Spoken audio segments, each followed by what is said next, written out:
Welcome to my Channel Deep Sleep Mission-DSM. As we begin, I would be delighted if you could share your location in the comments below. It's truly inspiring to witness how far this content travels and to connect with viewers from across the world. Ever find yourself unable to sleep at night, your mind wandering to that noise you can't quite identify? The sound that might be the house settling, or something else entirely? Have you ever felt that prickle on the back of your neck while walking alone, certain someone or something is watching you? Tonight's story explores what happens when 5 friends discover that sometimes the forest doesn't want you to leave. So dim your lights, get comfortable, and prepare yourself for tonight's tale. And if you enjoy getting deliciously scared before bedtime, make sure to like this video, subscribe to the channel, and share your own forest experiences in the comments below. Now, let's begin our journey into A Group of Friends Vanished in the Dark Forest. The text message arrived on a Tuesday afternoon while I was sitting in my cubicle, drowning in spreadsheets. Camping trip this weekend, Millstone Forest, no excuses. Classic Amber, all caps, no room for debate. I smiled, despite myself. It had been nearly 6 months since our friend group had all been together. Amber, the eternal organizer. Jason, her boyfriend. Mike, my best friend since 2nd grade. Daniela, who'd moved from Arizona last year. And me, Ellie, the perpetually anxious one. So, Mike leaned against my cubicle wall later that day. You going this weekend? I don't know, I sighed. Millstone Forest is 3 hours away, and there's a storm system moving in. Mike rolled his eyes. There's always something with you, Elle. When's the last time you did something fun? I started to protest, but he was right. The most spontaneous thing I'd done recently was ordering Thai food instead of Chinese one Friday night. Fine, I conceded. But if I get eaten by a bear, I'm haunting you first. Mike grinned. Deal. I'll pick you up Friday at 3. Friday arrived with unsettling speed. I packed methodically, thermal sleeping bag, extra socks, power banks for my phone, and yes, the full-sized marshmallows Mike had insisted on. I'd been having the same dream all week, walking through dense woods, calling names that emerged as whispers. Searching for something or someone I couldn't identify, always waking with that peculiar sensation of being incomplete. Mike honked from the driveway. He'd borrowed his brother's SUV already loaded with coolers and tents. You look terrible, he announced as I climbed in. Thanks, you're looking positively radiant yourself, I retorted. Just work stuff and weird dreams. I leaned against the window, watching suburban landscapes give way to rural scenes. The drive stretched longer than promised. The GPS signal weakened, then disappeared entirely as we entered the densely forested state park area. Are you sure this is right? I squinted at the faded wooden sign marking the entrance to Millstone Forest Recreation Area. The sun hung low in the sky, casting long shadows. Amber said to go all the way to the end of this road, Mike responded. Supposedly, there's a camping area that hardly anyone uses because it's so far from the main entrance. The trees seem to press closer to the road, branches occasionally scraping against the roof of the SUV. Late afternoon light filtered through the canopy in dappled patterns. I found myself growing drowsy. We're here. Mike's voice startled me awake. We had arrived at a clearing ringed by towering pines. Amber's blue Subaru and Jason's black pickup were already parked near a stone fire pit. I could see 3 tents in various stages of assembly, and Daniela was arranging logs for a fire. Finally! Amber bounded over. We thought maybe you'd changed your mind. That's the whole point, Jason called from where he was hammering tent stakes. No rangers telling us to quiet down, no families with crying babies at the next campsite. Daniela approached, giving me a quick hug. The isolation is what makes it perfect. I found this spot on one of those hidden gem travel blogs. As we unloaded our gear, I found myself repeatedly glancing at the dense wall of trees surrounding our campsite. The forest seemed unusually quiet. No bird calls, no rustling underbrush, just the occasional whisper of wind through the pine needles. None of the others seemed to notice. Mike was already 2 beers in, regaling everyone with an exaggerated story. Jason tended the fire with practiced efficiency. Amber and Daniela were deep in conversation about some Netflix show. Earth to Ellie. Jason waved a marshmallow skewer in front of my face. You're a million miles away. What's up? Nothing, I said quickly. Just tired from the drive. Well, wake up, Amber grinned, pulling a bottle of whiskey from her bag. The night is young, and I brought Cards Against Humanity. The tension eased as we ate, drank, and played cards. Laughter echoed through the clearing as the fire cast dancing shadows across our faces. It was nearly midnight when Jason suggested we go for a walk. A walk? I looked at him incredulously. In the pitch-dark forest? Hard pass. Come on, he urged, brandishing his high-powered flashlight. The moon's almost full. There's a small lake about half a mile from here, according to the trail map. It'll be beautiful at night. I'm in, Mike declared. Daniela nodded her agreement, and Amber was already lacing up her hiking boots. Outvoted, I reluctantly pulled on my jacket. Fine, but if we get lost and die out there, I reserve the right to say I told you so from the afterlife. The forest at night was a different world entirely. Our flashlight beams carved tunnels through the darkness, illuminating ghostly tree trunks and occasional reflective eyes watching from the underbrush. Jason led the way, followed by Amber, then Daniela with Mike behind her. I brought up the rear, constantly glancing over my shoulder. According to the map, we should reach the lake after this ridge, Jason called back, his voice sounding strangely muffled. The path began to slope upward, becoming rockier and more difficult to navigate. Roots snaked across the ground like tripwires. Twice, I nearly fell, saved only by Mike's steadying hand. You okay back there? He asked after my second stumble.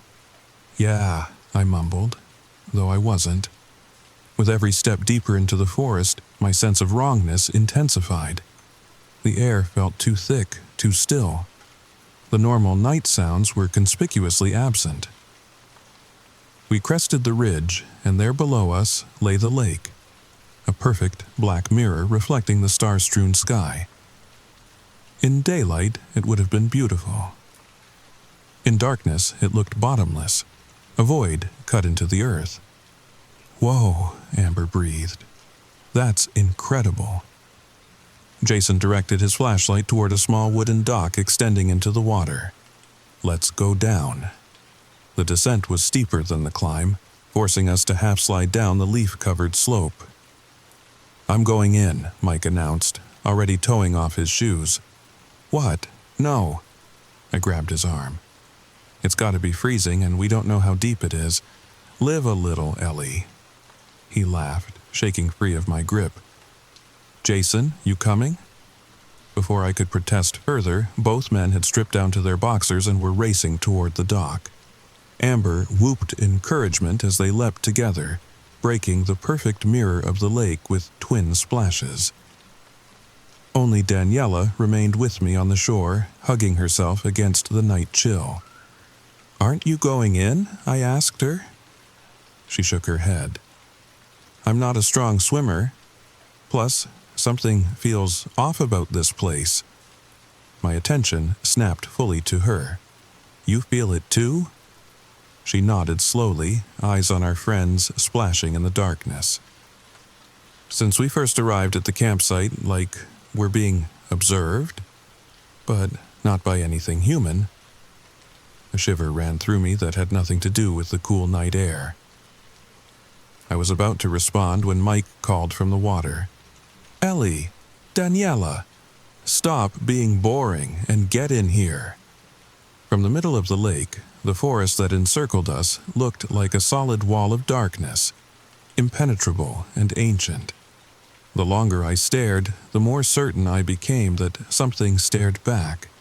Not with malice, exactly, but with a patient, hungry attention that made my skin crawl. "Do you see that?" Daniela's whisper was barely audible.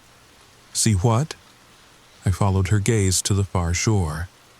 I thought I saw lights, like eyes reflecting our flashlights, but they were too high up to be deer. Before I could respond, Mike surfaced directly in front of us with a shout, grabbing for our ankles. I screamed, jerking backward, while Daniela kicked water into his face. As if summoned by our reaction, a gust of wind swept across the lake. The temperature seemed to drop several degrees in an instant. Above us, clouds moved to obscure the moon, plunging the forest into deeper darkness. "Weather's changing," Jason observed, wading to shore. Probably a good call to head back. Within minutes, everyone was dressed again, though the swimmers shivered in their damp clothes. We started back the way we had come, but almost immediately Jason stopped. "Wait," he frowned, directing his flashlight at the ground. "This doesn't look right." "What do you mean?" Amber moved beside him. "The path. It's wider than before. And I don't remember these rock formations." I felt a knot form in my stomach. "Are you saying we're on the wrong trail?" "No, this has to be it," Mike insisted. "There was only one path leading down to the lake. Maybe it just looks different in the dark," Daniela suggested, but her voice betrayed her uncertainty. After 20 minutes of walking, Jason stopped again. "We should have reached the ridge by now."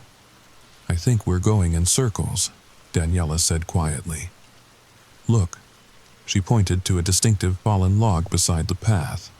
A massive trunk split down the middle, creating a natural arch. I felt my blood run cold as recognition dawned. We had passed that same formation at least 10 minutes ago. "This doesn't make sense," Mike said, voice tight with the first traces of fear. "The lake is right behind us. We've been walking away from it the whole time." Jason turned, shining his flashlight back the way we had come. The beam penetrated only a few dozen yards before darkness swallowed it completely. There was no sign of the lake, though we couldn't have walked more than half a mile. "Okay, let's think logically," Amber said. "We need to find higher ground.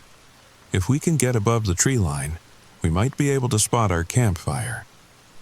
It was a sensible suggestion, but something told me it wouldn't be that simple. Nothing about this forest was behaving normally. We chose a direction and stuck to it, moving steadily uphill whenever possible. The forest grew denser the further we went, forcing us to push through underbrush and squeeze between close-growing trunks. Time became impossible to track. My watch, which had worked perfectly at the campsite, now displayed impossible configurations, the hands spinning randomly before stopping altogether. Our phone screens showed similar confusion. Some powered off despite full batteries, others displaying the wrong time or date. "I don't understand," Amber's voice cracked slightly. "We've been going uphill for ages. We should have reached some kind of viewpoint by now." "Maybe we're not actually going uphill," Daniela suggested. "Maybe it just feels that way." The thought was so disturbing I almost laughed. But she had a point. Nothing in this forest seemed trustworthy anymore. "Guys," Mike said suddenly, pointing his flashlight. "Is that a structure?" Through the trees stood what appeared to be a small cabin. Weathered gray wood. A sagging porch, windows like black eyes staring out at the forest. "Thank God," Jason breathed. "Maybe there's a map inside. Or at least we can get out of the cold for a bit." "I don't like this," I said immediately. "Where did it come from?" There weren't any buildings marked on the park map. "Who cares?" Mike was already moving toward it. "It's shelter. Maybe there's even a radio or something we can use." I'm with Ellie, Daniela said quietly.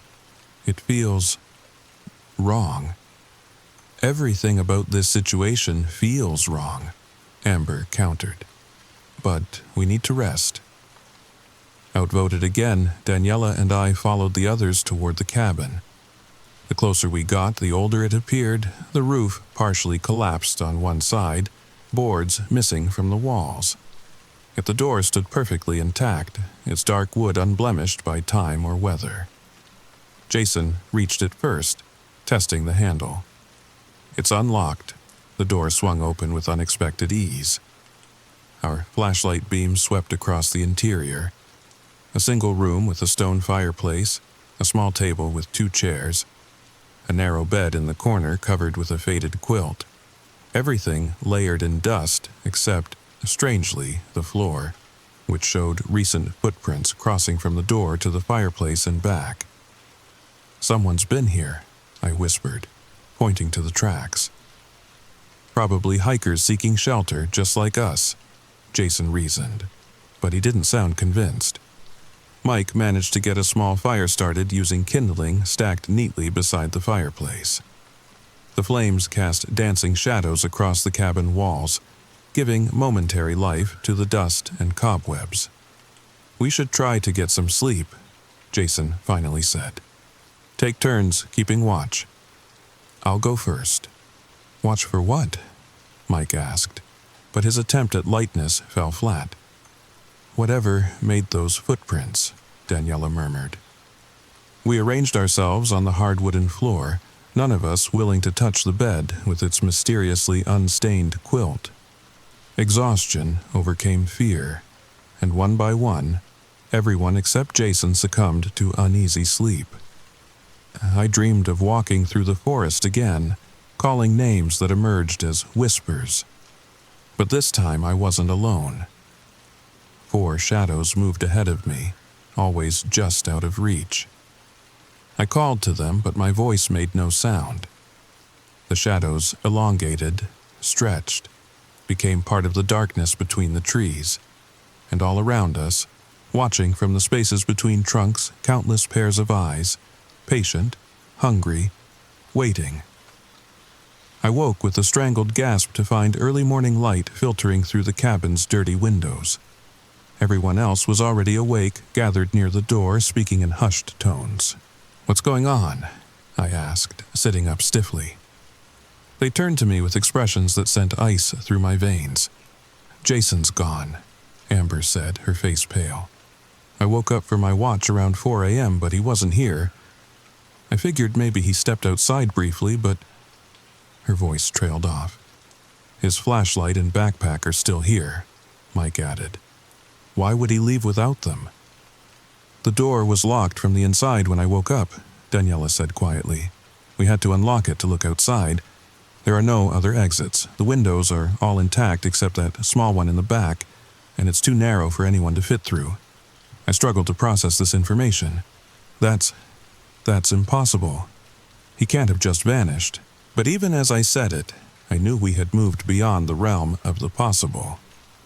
We spent the morning searching the area around the cabin, calling Jason's name until our voices grew hoarse. The forest in daylight was no less disorienting. Trees that all looked identical in every direction.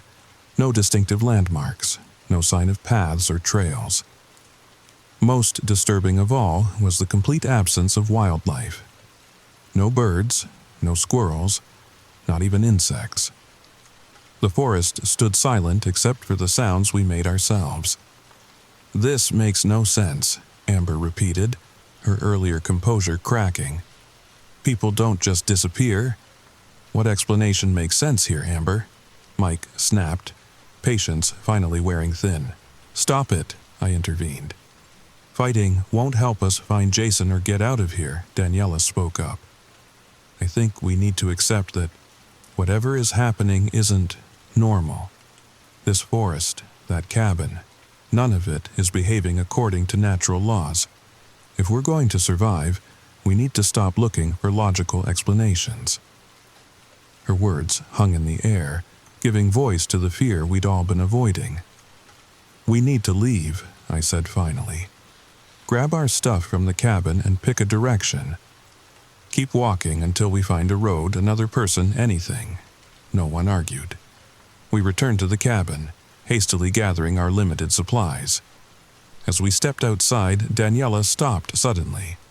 "Wait," she said, pointing to the ground. "Look at these." At first, I didn't understand what she was indicating. Then I saw them. Footprints in the soft earth near the cabin's foundation. Not our own chaotic tracks from the morning's search, but a single set leading purposefully into the trees. They appeared to have been made by bare feet. Are those Jason's? Amber whispered, hope and dread mingling in her voice. "The stride length matches someone his height," Mike said, crouching to examine them more closely. "But why would he be barefoot? His boots are still inside.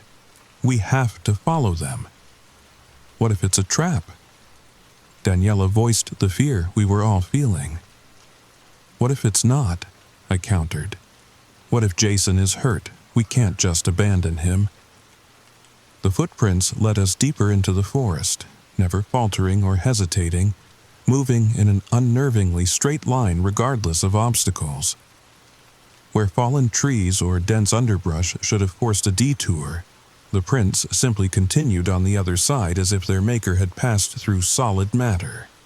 The answer came as we rounded a massive oak tree and found ourselves facing a clearing we hadn't seen before. In its center stood a perfect circle of stones.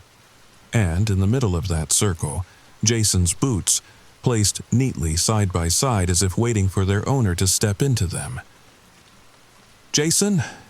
Amber called, her voice cracking. No response came but the faint echo of her own voice. "I don't like this," Daniela whispered, backing away. "We should go. Now." Amber was already moving forward, stepping between the stones to reach the boots.